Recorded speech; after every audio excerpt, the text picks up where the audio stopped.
Hello dear learners, welcome to our channel Ujjwal teaching point.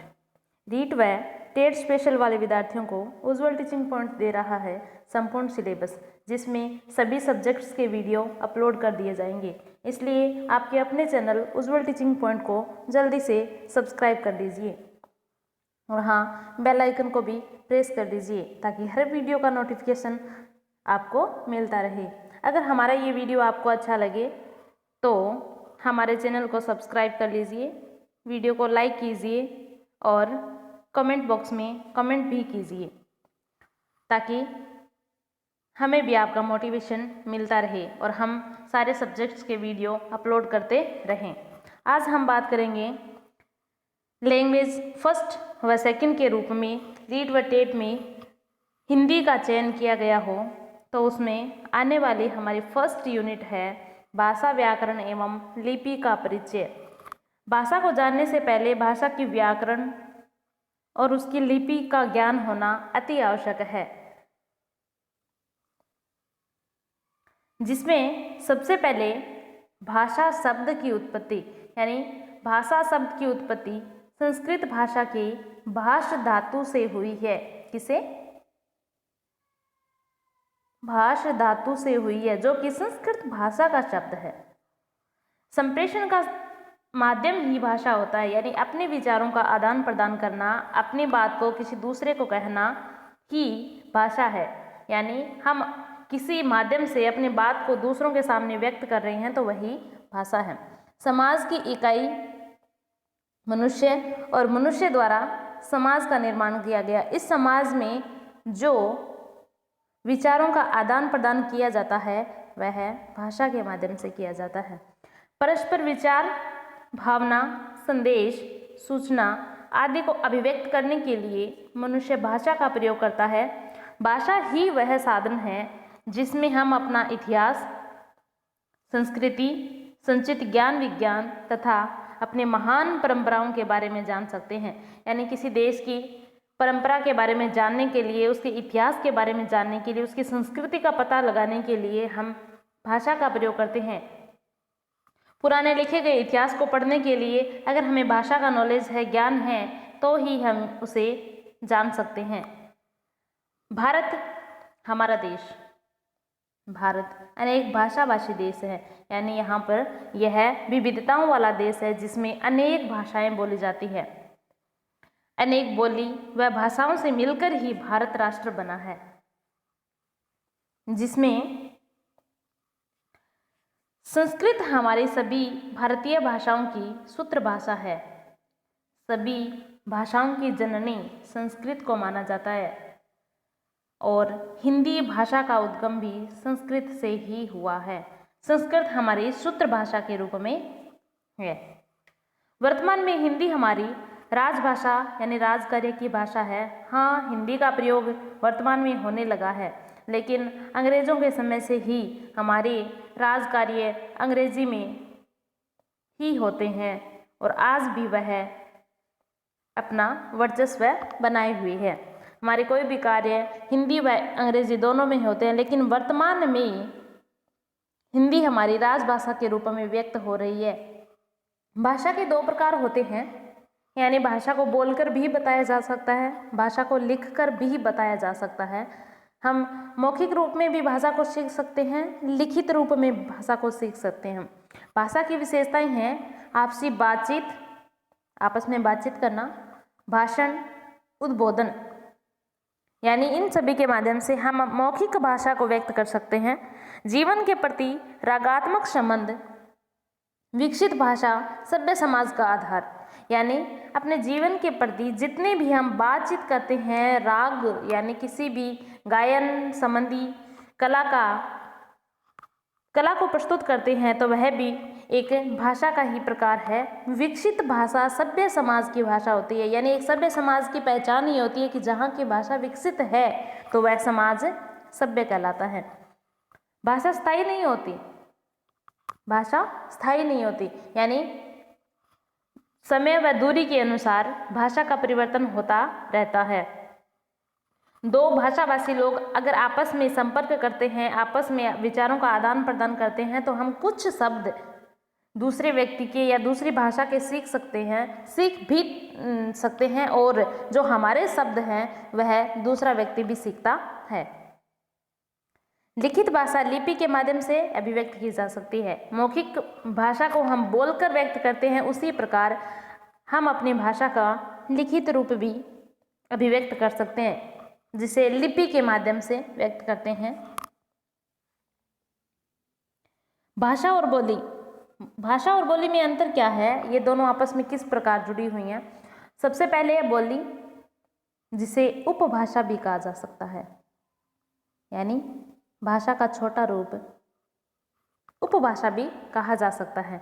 बोली है सीमित क्षेत्र में स्थानीय रूप से प्रचलित भाषा, यानी किसी भी सीमित क्षेत्र में, असीमित क्षेत्र नहीं होता, सीमित क्षेत्र होता है जिसमें स्थानीय रूप में यानी क्षेत्रीय भाषा के रूप में प्रचलित है। भाषा का रूप सीमित, भाषा का जो सीमित रूप है वही बोली कही जाती है। अविकसित व आम बोलचाल वाला रूप है, इसका ज्यादा विकास नहीं हुआ होता, यह आम बोलचाल में प्रयोग की जाती है। साहित्य रचना नहीं हो सकती, बोली में साहित्य रचना नहीं होती, ना ही इसका कोई स्थायी शब्दकोश होता है। जो हमारी बोलचाल की भाषा है, यानी कठिन शब्दों को हम आसान भाषा में बोलते हैं, जिसका जो प्रतिरूप विकसित नहीं हो पाता, अविकसित ही रहता है, वही बोली होती है। अब है भाषा, जिसका क्षेत्र होता है बहुत ही विस्तृत, यानी देश विदेश में, पूरे संसार में कहीं पर भी अगर इसको बोली जाए तो यह अपने व्याकरण और शब्दकोश के माध्यम से हम इसे सीख भी सकते हैं। किसी दूसरी भाषा को, यानी जो प्रचलित है, जो हमारे देश की नहीं है, किसी दूसरे देश की है, तो उसके व्याकरण और उसके शब्दकोश के माध्यम से उसे हम सीख सकते हैं, और उसकी साहित्य रचना भी की जा सकती है। निश्चित व्याकरण होती है, यानी इसकी एक व्याकरण जो शैली है, व्याकरण है, वह निश्चित होती है, जिसमें वर्ण, शब्द, वाक्य निश्चित रूप से प्रयोग किए जाते हैं। हिंदी की बोलियां, जो हिंदी की बोलियां हैं वह है खड़ी बोली का विकसित रूप है। अन्य बोलियों का भी समावेश किया गया है। हिंदी की बोलियों को 5 वर्गों में बांटा गया है। कितने वर्गों में? 5 वर्गों में। 5 वर्गों में कौन कौन से हैं? नंबर 1 है पूर्वी हिंदी। हिंदी जो भाषा है, उसकी जो बोलियां हैं, उसको 5 वर्गों में बांटा गया है, जिसमें सबसे पहली है पूर्वी हिंदी। पूर्वी हिंदी जिसमें अवधी, बघेली व छत्तीसगढ़ी को शामिल किया गया है। ये परीक्षा में पूछे जाने वाले प्रश्न है कि कौन सी हिंदी में अवधी भाषा का समावेश किया गया है, बघेली का, छत्तीसगढ़ी का। इनका समावेश हम एक ट्रिक के माध्यम से समझ सकते हैं। देखिए, जब पूर्वी हिंदी की बात आती है तो इसे हम अब 36 के माध्यम से पढ़ सकते हैं। सबसे पहले ऐसे, अवधी, बैसे, बघेली, 36 से छत्तीसगढ़ी, यानी अब 36 के माध्यम से पूर्वी हिंदी को व्यक्त कर सकते हैं, याद कर सकते हैं। पश्चिमी हिंदी है, जिसको बाबर बुक खड़ी के नाम से पढ़ सकते हैं, जिसमें खड़ी बोली, ब्रिज, बागरू यानी हरियाणवी, बुंदेली और कन्नौजी, इनके माध्यम से समझ सकते हैं। यानी ट्रिक में है बा से बागरू, ब्रे से ब्रिज, बू से बुंदेली, कै से कन्नौजी और खड़ी से खड़ी बोली।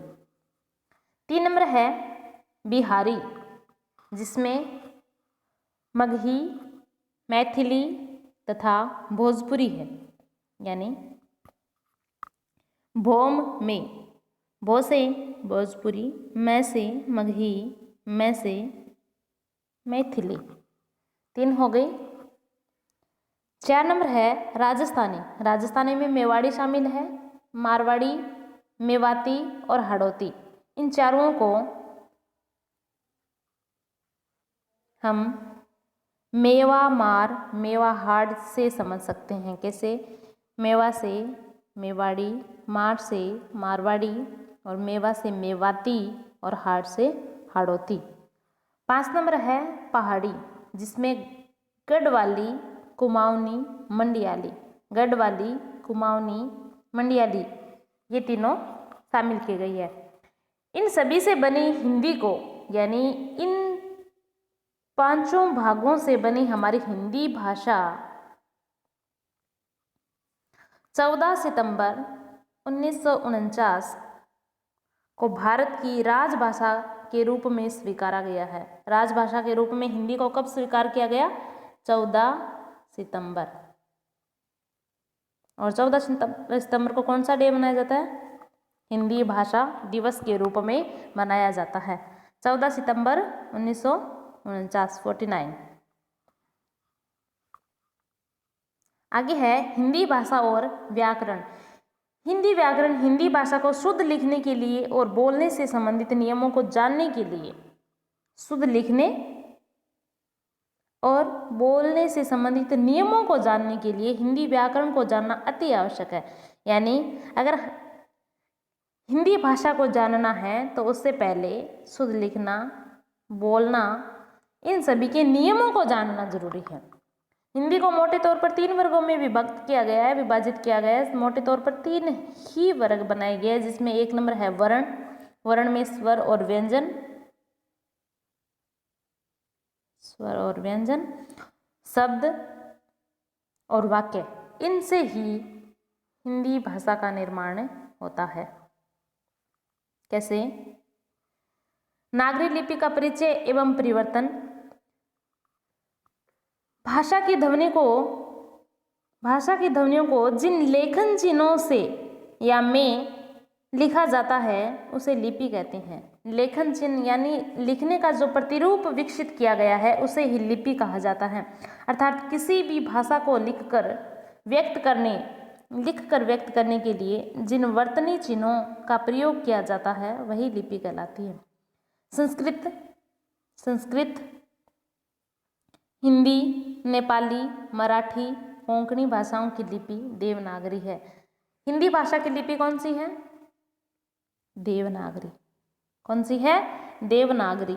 देवनागरी लिपि अकेले हिंदी भाषा की ही नहीं, नेपाली, मराठी, कोंकणी और संस्कृत, इन 4 भाषाओं की और हिंदी की, इन 5 भाषाओं की लिपि देवनागरी है। तो अंग्रेजी की लिपि कौन सी है? अंग्रेजी की लिपि है रोमन। रोमन लिपि में अंग्रेजी को लिखा जाता है। पंजाबी की कौन सी है? गुरुमुखी। पंजाबी की है गुरुमुखी। उर्दू की कौन सी है? फारसी। फारसी लिपि में लिखा जाता है। अब जो हमारी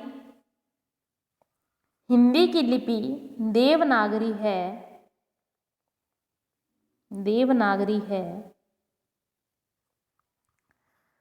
उसका मानक रूप विकसित किया गया है। मानक रूप बनाया गया है कि व्याकरण में कौन से वर्ण होंगे जिसमें स्वर और व्यंजनों का वर्गीकरण किया गया है, कौन सी मात्राएं होगी, कौन सा अनुस्वार होगा, कौन सा हलंत होगा, उनके बारे में एक मानक रूप विकसित किया गया है।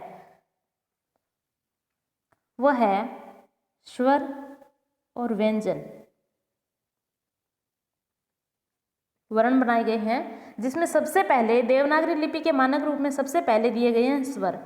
स्वर ए, आ, ई, उ, री, ए, ऐ, ओ, औ ये दिए गए हैं। तो मात्राएं कौन सी होगी?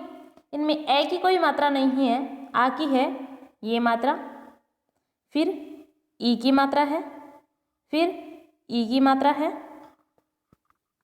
इसके बाद में ऊ की मात्रा है, फिर बड़े ऊ की मात्रा है, री की मात्रा है और ए की मात्रा है, ऐ की भी मात्रा है और हमारे पास में ओ की भी मात्रा है और औ की भी मात्रा है। ये 10 मात्राएं हैं। कितनी हैं? 10। अब अनुस्वार, जब हम किसी वर्ण के ऊपर ऐसा रूप प्रदर्शित करते हैं तो वह अनुस्वार कहलाता है। और जब चंद्र बिंदु लगाएंगे तो वह अनुनासिक कहलाता है। क्या? अनुनासिक कहलाता है, जिसको नासिका के द्वारा बोला जाता है। विसर्ग, विसर्ग ये प्रतिरूप विसर्ग के हैं। उसके बाद में व्यंजन है। सबसे पहले बात की स्वर की। स्वर में हमें ऐसे लेकर अव तक के स्वर दिए गए, जिसमें 10 मात्राएं बताई गई हैं और इसके साथ में अनुस्वार बताया गया तथा अनुनासिक वर्ण भी बताया गया और विसर्ग के बारे में बताया गया। ये देवनागरी लिपि को व्यक्त करने के लिए मानक रूप प्रतिरूप तैयार किया गया, तो उसमें इन प्रतीकों का चयन किया गया, इन प्रतिरूपों को स्थायी बनाया गया, विकसित किया गया है इनको। तो इसमें स्वर के बाद में है व्यंजन, व्यंजन वर्ण, जिसमें क से लेकर है तक सारे व्यंजन दिए गए हैं। इसमें कुछ व्यंजन हैं जिनको संयुक्त व्यंजन यानी 2 वर्णों से मिलकर बना है, जिसमें क्ष जो बना है क और श से, क प्लस स से क्ष। उसके बाद में त्र जो बना है त और र से त्र। ज्ञ जो बना है ज और य से ज्य। और श्र श और र से श्र। हल चिन्ह है जिसको हलंत कहते हैं। हलंत वह किसी शब्द को आधा करने के लिए लगाई जाती है, हलंत। इसी तरह कुछ ग्रहित स्वर हैं जो दूसरी भाषाओं से लिए गए हैं, वे स्वर। और कुछ वर्ण हैं जो दूसरी भाषाओं से बोले जाते हैं और उनको ग्रहण किया गया है हिंदी भाषा में, वह जिसमें ओ है, जैसे डॉक्टर, जैसे डॉक्टर जिसमें ओ की ध्वनि है, ये अंग्रेजी भाषा से लिए गई है, अंग्रेजी भाषा से लिए गई है। उसी प्रकार कोई शब्द लिया हमने गरीब, जिसमें हम इस प्रकार ग को लिखते हैं, तो यह उर्दू भाषा का यानी फारसी शैली का है।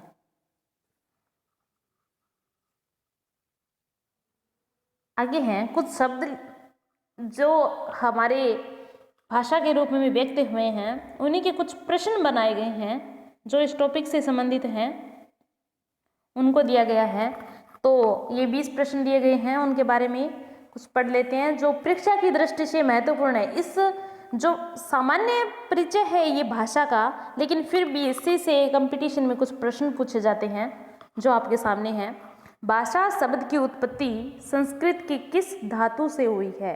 सबसे पहले भाषा है वह संस्कृत के एक धातु जिससे उत्पन्न हुई है वह कौन सी है? भाष, या ये भाषा है, या ये है, या ये भाषा है?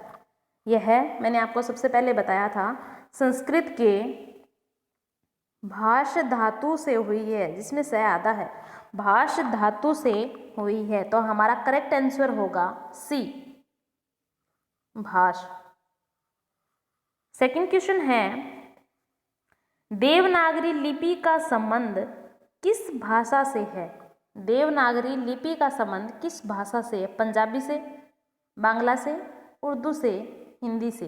इनमें से कौन सी भाषा की लिपि देवनागरी है? तो हमारी हिंदी की लिपि देवनागरी है। हिंदी की लिपि कौन सी है? देवनागरी। तो आंसर होगा डी। थर्ड क्वेश्चन है, अधिकतर भारतीय भाषाओं का विकास किस लिपि से हुआ है? अधिकतर भारतीय भाषाओं का विकास किस लिपि से हुआ है? शारदा से, खरोष्टी लिपि से, कुटिल लिपि से या ब्राह्मी लिपि से? तो हमारा करेक्ट आंसर होगा डी, ब्राह्मी लिपि से। क्वेश्चन नंबर 4, हिंदी की मूल उत्पत्ति किससे हुई है? मूल उत्पत्ति लौकिक संस्कृत से, वैदिक संस्कृत से, मागधी से या पाली से? किससे हुई है? यह हुई है वैदिक संस्कृत से। तो करेक्ट आंसर होगा बी। नेक्स्ट क्वेश्चन है, हिंदी शब्द किसका दिया हुआ है?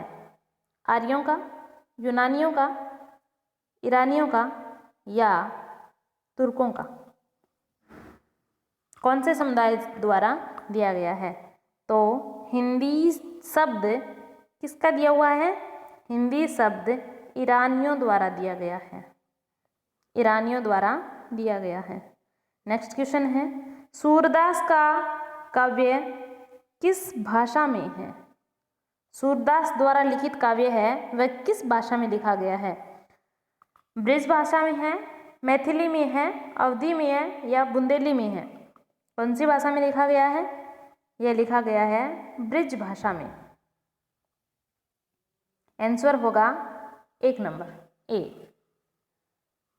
नेक्स्ट क्वेश्चन है, रिपोर्टाज किस भाषा का शब्द है? रिपोर्टाज किस भाषा का शब्द है? अरबी का है, फारसी का है, फ्रांसीसी का है या अंग्रेजी का है? रिपोर्टाज फ्रांसीसी भाषा का शब्द है। नेक्स्ट क्वेश्चन है, संविधान के किस अनुच्छेद में कहा गया कि संघ की राजभाषा हिंदी और लिपि देवनागरी होगी? यानी हमारी जो हिंदी है उसे राजभाषा घोषित किया गया और उसे लिपि देवनागरी बनाई गई। तो ये कौन से संविधान के कौन से अनुच्छेद में कहा गया है? ये 343, 344, 345 या 346? कौन से अनुच्छेद में कहा गया है? ये 343वें अनुच्छेद में कहा गया है कि संघ की राजभाषा हिंदी होगी और उसकी लिपि देवनागरी होगी। तो करेक्ट आंसर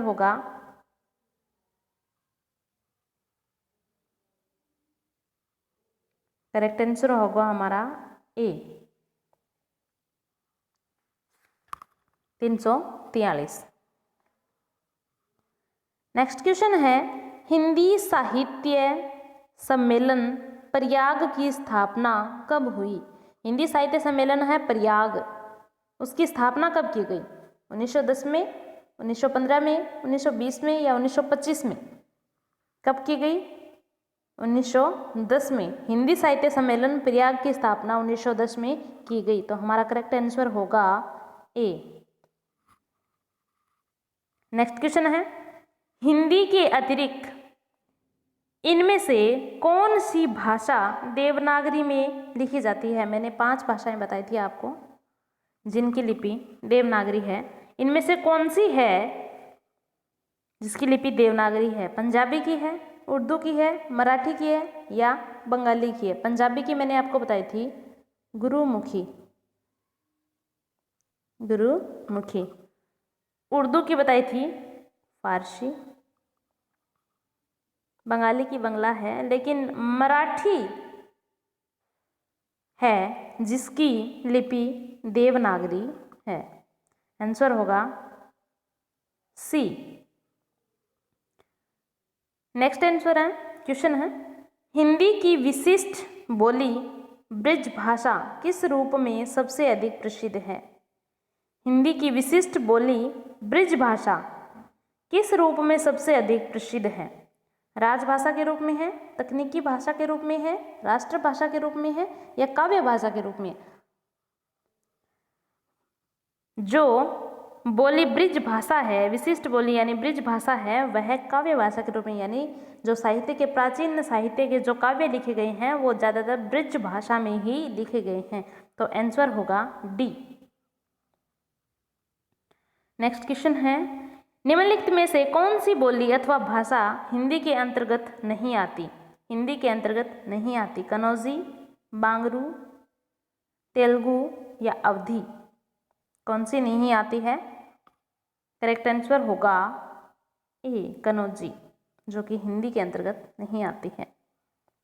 नेक्स्ट क्वेश्चन है, वर्तमान हिंदी का प्रचलित रूप है। वर्तमान हिंदी का प्रचलित रूप कौन सा है? अवधी है, ब्रिज भाषा है, खड़ी बोली है या देवनागरी है? वर्तमान हिंदी का रूप है खड़ी बोली। आंसर होगा सी, खड़ी बोली। नेक्स्ट क्वेश्चन है, हिंदी भाषा की बोलियों में वर्गीकरण के आधार पर छत्तीसगढ़ी बोली है। छत्तीसगढ़ी कहाँ की है? सबसे पहले मैंने बताया था अब 36, यानी पूर्व हिंदी की है, पश्चिमी हिंदी की है, पहाड़ी हिंदी की है, राजस्थानी हिंदी की है। यह है पूर्वी हिंदी की। आंसर होगा ए। नेक्स्ट क्वेश्चन है, ब्रिजबुली नाम से जानी जाती है। ब्रिजबुली नाम से जानी जाती है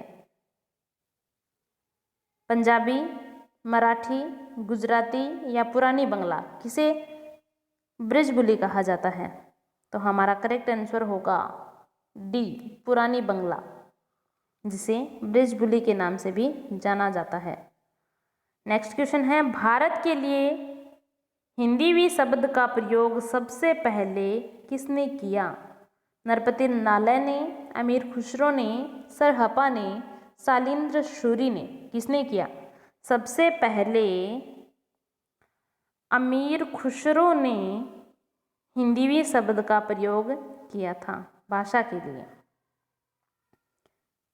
नेक्स्ट क्वेश्चन है, कनौजी किस उपभाषा वर्ग में आती है? कनौजी किस उपभाषा वर्ग यानी बोली में आती है? किस में आती है? बिहारी में,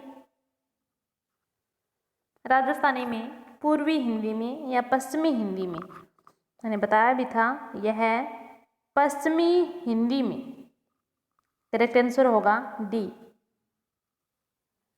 नेक्स्ट क्वेश्चन है, भाषा के अर्थ में हिंदुस्तानी शब्द का प्रयोग कब से मिलता है? यानी कौन सी शताब्दी से हिंदुस्तानी शब्द का प्रयोग मिलता है? कौन सी से? 13वीं शताब्दी से, 17वीं शताब्दी से, 18वीं से या 15वीं शताब्दी से? कौन से में मिलता है? 15वीं शताब्दी से हिंदुस्तानी शब्द का प्रयोग मिलता है। करेक्ट आंसर होगा डी। नेक्स्ट क्वेश्चन है, हिंदी भाषा और साहित्य के लेखक हैं आचार्य शुक्ल, भोलानाथ तिवारी, आचार्य द्विवेदी, श्याम सुंदर दास? तो हिंदी भाषा और साहित्य के लेखक हैं श्याम सुंदर दास। करेक्ट आंसर होगा डी। हिंदी भाषा का इतिहास पुस्तक के लेखक हैं। हिंदी भाषा का इतिहास जो पुस्तक है उसके लेखक कौन है? आचार्य शुक्ल है, धीरेन्द्र वर्मा है, भारतेंदु है या हजारी प्रसाद है? करेक्ट आंसर होगा धीरेन्द्र वर्मा, जो हिंदी भाषा का इतिहास पुस्तक लिखी गई है उसके लेखक हैं। तो आज के थे हमारे ये प्रश्न भाषा और लिपि से संबंधित। आप सभी को वीडियो पसंद आया तो वीडियो को लाइक कीजिए, वीडियो पर कमेंट कीजिए और वीडियो को ज़्यादा से ज़्यादा शेयर कीजिए ताकि यह हर स्टूडेंट के पास में जानकारी पहुंच सके। और जो हमारे इस चैनल पे नए जुड़े हैं वो चैनल को सब्सक्राइब ज़रूर कर लीजिए ताकि हर वीडियो की नोटिफिकेशन आप तक पहुंचती रहे। धन्यवाद सभी का वीडियो देखने के लिए।